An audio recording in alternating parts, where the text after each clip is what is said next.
네, 지금 보신 것처럼 마약 관련 범죄가 이제 기승을 부리면서 대한민국은 소위 그 마약과의 전쟁이 확산이 되고 있는 상황입니다. 자, 그런데요. 이런 문제가 식품에까지 최근에 침투했다고 하는데 이게 무슨 얘기죠? 그 혹시 마약 김밥, 마약 옥수수, 마약 떡볶이 이런 말씀 들어보셨죠? 너무 좋아하죠.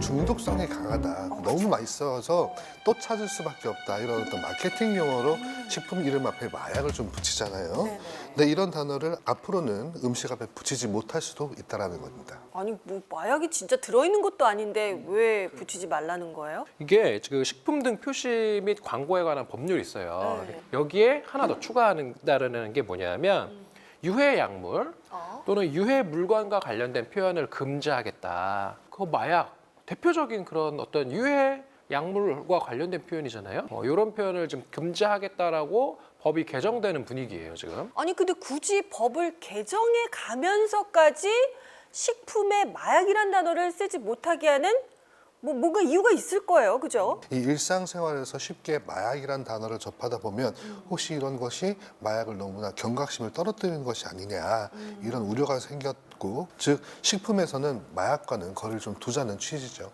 근데 상인들 입장에서는 사실 마약이란 단어를 앞으로 못 쓰게 하면은 약간의 억울한 감정도 좀 생길 것 같은데 상인들의 얘기를 한번 들어보겠습니다. 마약이라고 했었는데 뭐라고 써요 해야 되나? 소스 그냥 소스라 그러면 의미가 없잖아.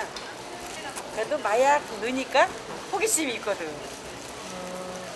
걱정이 좀 많으시겠어요. 걱정이 있어. 요새 코로나 때문에 가지나 장사가 안 되는데 그런 단어를 못 쓰게 하니까 이제 그러니까 장사에는 피해가 오죠. 그러니까 이제 손님이 이게 젖은 이름이에요.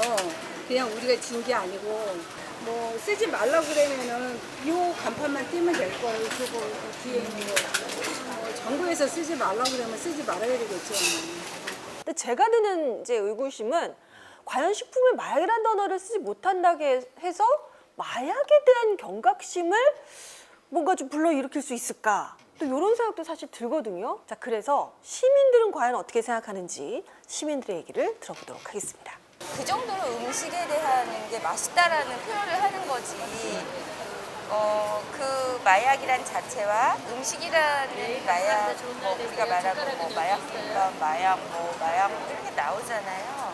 꼭 그거를 그렇게 빗대어서 꼭 굳이요? 그렇게 할 건 아닌 것 같아요. 지금 태국 같은 데서는 대마초 같은 게 합법화가 되어 있잖아요. 그래서 자라나는 아이들한테 마약이라는 걸 굉장히 쉽게 접할 수 있기 때문에 다른 용어를 사용할 수 있으면 더 바람직하다고 생각해요. 이 되게 좀 의견이 좀 분분하긴 해요.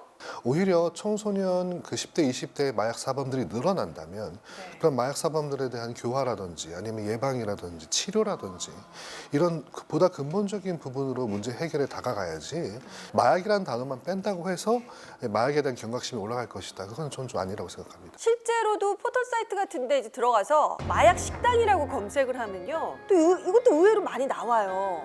행정안전부에 따르면 네. 전국의 식당 중 마약이 들어간 곳이 약 200곳 정도가 된다고 합니다. 다 이름을 바꿔야 되는 실정이 그럴 되는 수도 거네요. 있죠. 그러니까 이게 이제 법률에 아마 보치게 기존의 이제 그런 마약자나 네. 이런 게 들어간 식당에 관해서는 어떻게 한다라는 게 아마 규정이 될 거예요. 근데 저는 개인적으로 기존에 쓰고 있던 데는 계속 쓰게 해주는 게 맞다. 앞으로 못 쓰게 하는 거는 오케이. 이것을 사용해서 일을 하고 계시던 분들의 어떤 그런 권리는 보호해줘야 되는 게 아닌가 싶은데요.